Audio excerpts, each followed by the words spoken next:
Greetings, experiential learners. I hope that you're doing really well. This is Steve.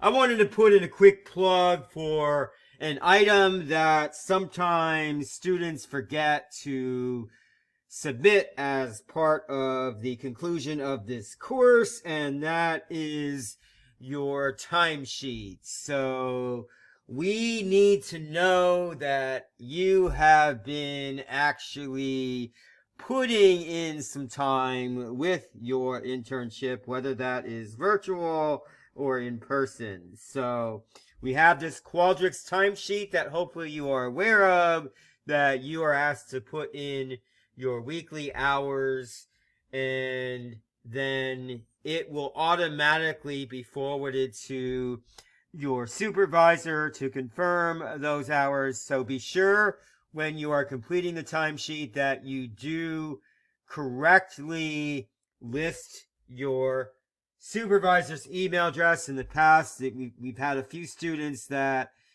misspell or have an error with the email address, so then the supervisor doesn't receive their timesheet.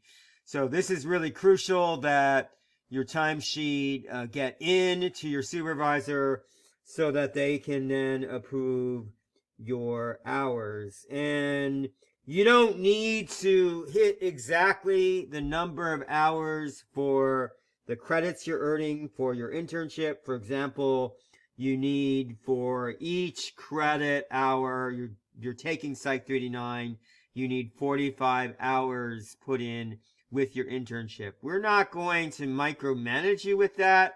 I just need to see that you've been consistently putting in the work, if you will.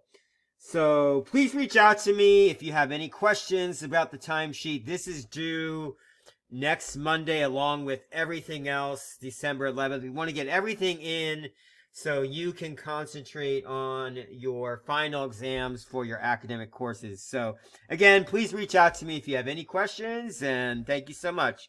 Take care.